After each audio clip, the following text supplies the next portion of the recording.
So you moved to California when you were younger? When I was 7, we moved from Kansas, where I was born, to San Diego in 1965. So Santa Barbara isn't a huge stretch in 1979 for you in terms of knowing the culture. No, not at all. No, I mean, Santa Barbara and San Diego are different, but when I read it, that's what I was struck by. This is the time, I was 19 in 1979. This is the time I was a teenager. This is the place I was a teenager. And that, I've never read a film that was placed where I was from. And that also, I just loved the story, but I felt like I knew, especially William. I felt like I knew who William was. I felt like I'd gone out with William. He was one of my boyfriends. No, but the whole story, the whole experience, I feel like when I read the screenplay, I feel like it's what people are telling me now that they've seen the movie. So people are now, the movie's just coming out, so people are just talking to me about it. And I started thinking about my own, I wanted to go and dig around in my boxes of things that I'd saved. I thought about people that I knew, stuff. Wait, do I still have that old kind of macrame handbag from that? It's like and I loved it, and I loved the context that Mike put the time in. Yeah, I would have been sort of almost like the Greta Gerwig character. I really identified with her, but I also identified with, because the communal aspect of it, this idea that all these people were living together in the same house. It wasn't like she was running a boarding house. It was more like everybody was roommates. Yes, I guess it's because of who Dorothea is. You're right. I hadn't thought about it that way, but it does feel like that. Yeah, it has. That's what's unusual about the movie, is that it's sort of a family, but not.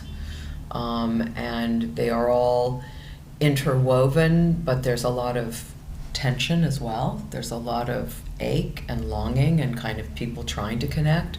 So, no, it's very unusual. Yeah, and it's busy and it's bustling and rich and dense and detailed. And so this brings Mike Mills into the picture in terms of this world that he was recreating in a way, fictionally, but your character is really based on his mother?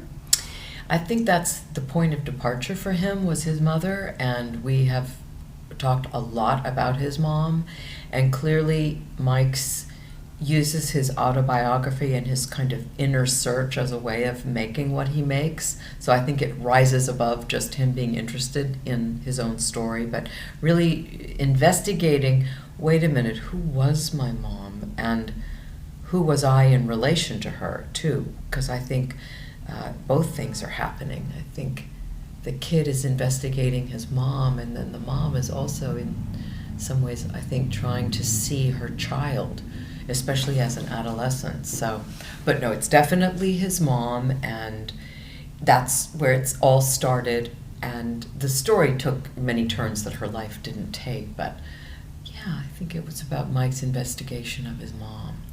So what fascinates me about her, and it's just one of my favorite parts for a woman. I mean, it you could maybe go back to McMurtry's Aurora Greenaway, to come up with an equivalent written, acted, delivered, original character that you've never, ever, ever seen. She's so unique. Yeah, I know. I found her to be very enigmatic. I mean, when you asked me about the original, looking at the movie, when I read it, I looked at the whole movie, and also the movie as written is very much as it is on screen. There's lots of imagery in the screenplay. There's lots of dialogue that's happening beside each other. There's all kinds of, it's a very dense and very eccentric screenplay, but it very much read like it is as a movie. But I didn't know who she was. Dorothea to me was an enigma, and I found that to be, I liked that. I was interested in that. That wasn't like I read it and thought, oh, I know who she is. Oh, okay, yeah. I didn't feel that. Wait, who is this woman at the center of this story? I think it's because in any given scene, she could have done so many different things, I felt like, when I was trying to kind of then think back over, wait, what is that character exactly? You didn't quite know where she was. And in a way, I think that's what we ended up kind of finding about her, is that there's a certain unknowableness about her. Well, part of it, maybe, it struck me that she's pre-psychology. Yes. That she doesn't know herself. Yes, I think you're right. I think that's a big part of it. And I think Mike described her in that way.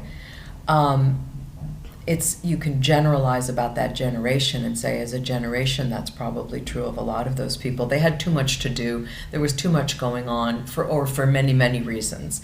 People weren't as self-reflective, as inner-directed. And I agree with you. I don't think she's inner-directed. And that's really an interesting thing to play. What's so great is when somebody, her son or someone else comes back at her with, the son is going through all the feminist literature and learning all this stuff and coming back to her with these observations about her loneliness, or what could be what a psychologist might observe too, and she doesn't want to hear it. She can't handle it. She's what is going on with her when she's struck by these observations that are not necessarily welcome? I'm finding that I want to leave it at that. I mean, part of it is that in my own investigation of the work that I was trying to do, I want to leave it as it on this. I don't want to try to quantify it, because even as I was playing it, I didn't want to do that. I thought that there was a lot. So there's a lot about Dorothea that maybe she doesn't know about herself, which we all have, and that to me is an interesting thing. That we all. Well, of course, we carry ourselves around, and there's a certain way in which we're perceived that maybe we can never know. And I think that is true of her. And at the same time, I would say she knows a lot about herself that she doesn't give away. And maybe she knows more than we think she knows. And that has to do with sex, which I find really interesting to investigate of a woman my age, which we don't really see done in that particular way, that it's really Mike's. It starts with Mike. I mean, I played it, so then it becomes mine. But I like that about her, that... she wasn't shut off to sex. No, she wasn't. And that there's something paradoxical about that. Actually, in most of her qualities, or how you ever want to describe a person, when I would ask Mike, we would talk endlessly about her, and I'd ask lots of questions, and he can talk endlessly. We still talk about her, and that he would say things that were, he would say, wait, I would think to myself, well, no, wait, you said she was like that, and now you're saying she's like this. And so I'm thinking, of course, part of me is thinking, no, I have to play this, so how am I going to... But then I began to see, oh, wait a minute, no, there's a lot of contradictions here. Oh, I like this. There's paradoxes. I like this. I don't know where it's going to land. I'm going to see what happens.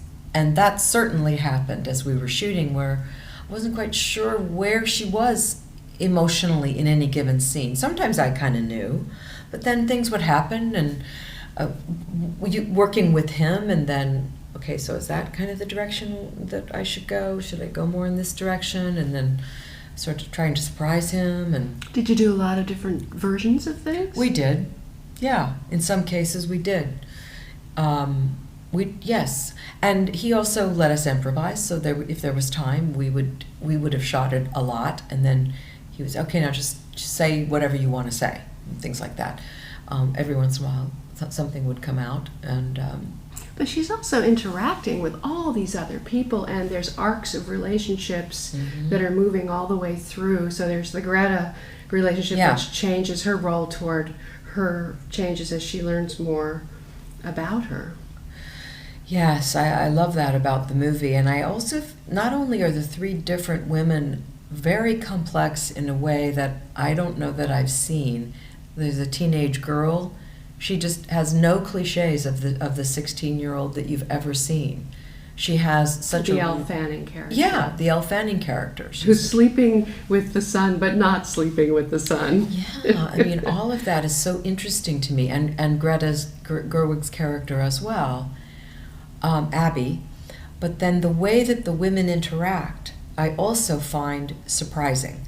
There are times it's more familiar to me, and then there are times, and maybe it's more Dorothea. No, it's all of them. That things happen between the women that are surprising. That's kind of the way the story unfolds. That's what's great about it. It's utterly unpredictable. And also, the other thing that throws Dorothea for a loop a bit is that she's just adjusting to this rather tumultuous period.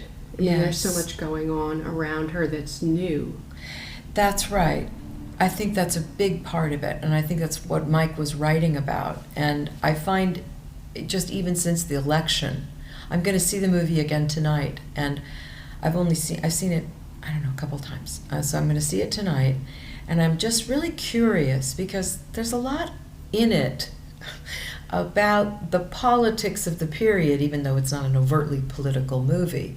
What his interest in Jimmy Carter, and you hear Jimmy Carter speak, and what Jimmy Carter is talking about in that speech. I mean, given where we are politically now, with our new president about to take over, not only this film, but my soapbox is all of these films that are coming out right now, in relation to where we are politically, they have a lot to say about homophobia, about misogyny, poverty, racism, all this stuff that is now being viewed through a different lens given who we have elected as president. I find this gives me hope, actually. This gives me a lot of hope that this is what movies can do and what television and different art forms can do, is reflect back to us. I had that feeling at the Governor's Awards. Really? That there was a role that Hollywood could play that would be very vital and very important, and that they would, in fact, we, the world we're in, would double down.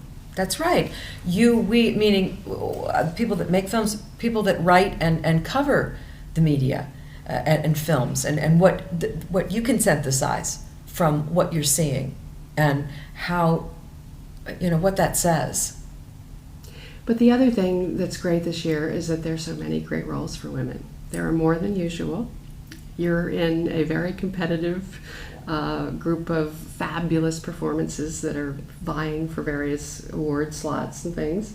And it's exciting to see that there are better roles for women. This is the richest role for an actress that I've come across in a really long time. And you know better than anyone. You read the stacks of scripts that are sent to you. Well, so how is this different from what you usually read? I think that I'm 58 years old, and I think a lot of women who are my age, around my age, we want to hear the complexity of what we are really like and what this period of life is. I guess from when I was a young actress, I always I found like the idea of, as I got older, to be in the age that I am and playing the age that I am. And what can I do with that? Of course, as a movie actor, you're really a vessel. You're serving the director, and I say that with love. I love doing that. But of course, you have a lot that you put in as well, no matter who the director is. So this woman, to me, one of the best parts of being the age that I am, I feel, is my relationships with women. I have the best women friends, and they have the same kind of complexities that I see in this woman, in this film.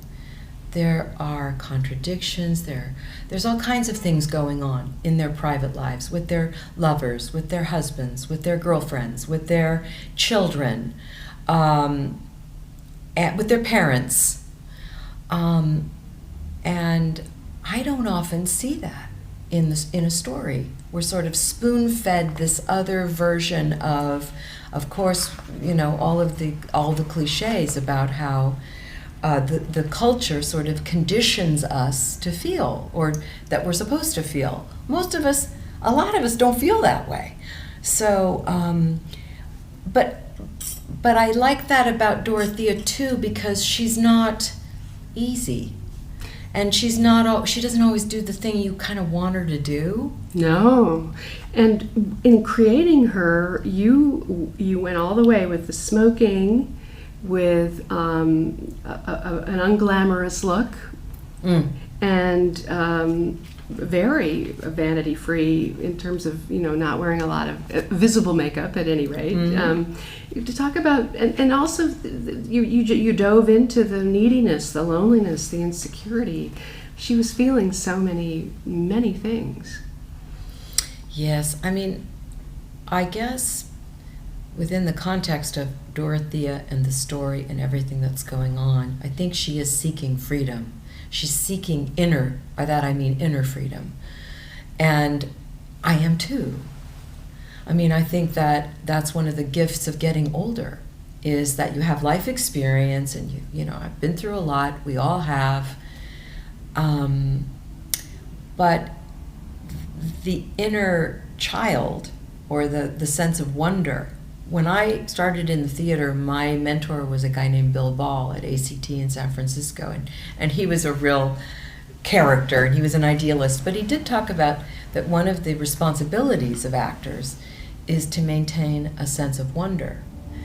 And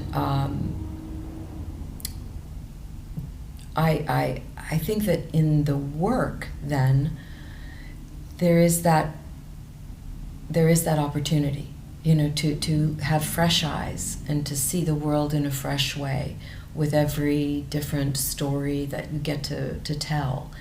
But ultimately, it's really the same, it's the same in life. That, for me, that the authenticity of the experience and just the joy, and also the hard work and all the other things that go into it, into the profession. But there's something very freeing about being in front of a camera, because it's scary. And it's scary sometimes to expose yourself. And I feel very exposed. But then when you go then past that, you say, well, so what? What do you have to lose? And when you feel like you can be part of something like this movie, then there's a real purpose. I know that when I go to the movies or when I go to a play, there's a little part of me that thinks I could be changed. I want to be moved. I think people that make movies are the biggest fans.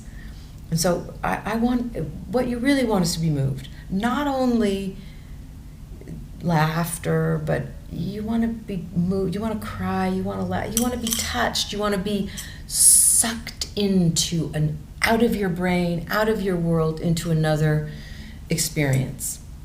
That's worth fighting for. That's worth trying to, do in the movies. And I know I went and saw a movie recently, and I was so swept up and also quite, and you are, as you are in a good film, you're what's the word? On edge. And like a good book. So if I can try to do that, it seems that I enjoy. So you worked for your husband as a director. Yes. Even though you had worked with him on Bugsy, this time he was directing you. Yes. So you'd heard all the stories, you'd watched him, you saw him. What was it like to be directed by Warren? Well, part of it was so joyous for me because he was working and doing his film, and there was a point at which I didn't know if he was actually going to make the movie. Many points. And I so wanted him to make the movie, as did many people in his family, his colleagues.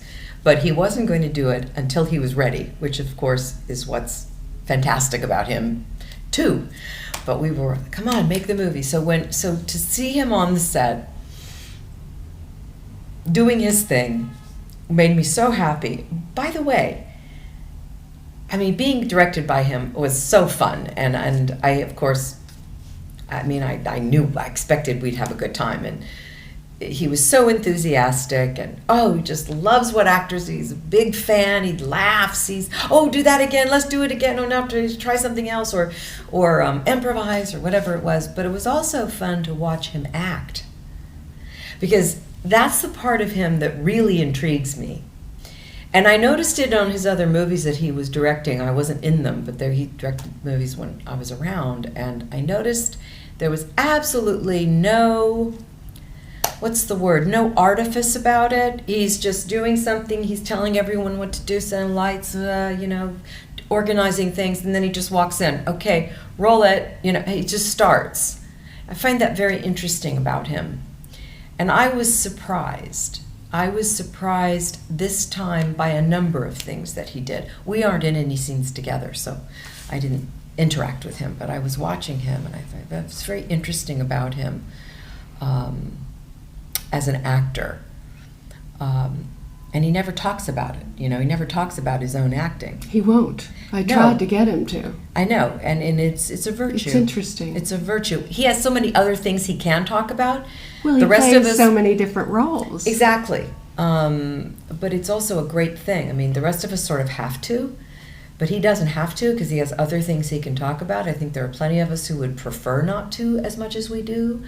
But I think that's true of people. It's true of writers. It's true of a lot of people. I've been following that story of Elena Ferrante, and that's such an interesting thing because she so did not want to be known, and to successfully pull that off for as long as she did, there's been some great writing about that. And it is a fascinating example in modern times of someone who has remained anonymous. And she talks about, well, I didn't want people to ask me about my own life in relation to the stories I was creating. Well, duh, that's what everybody feels. But it was so exciting to think that she'd actually pulled that off.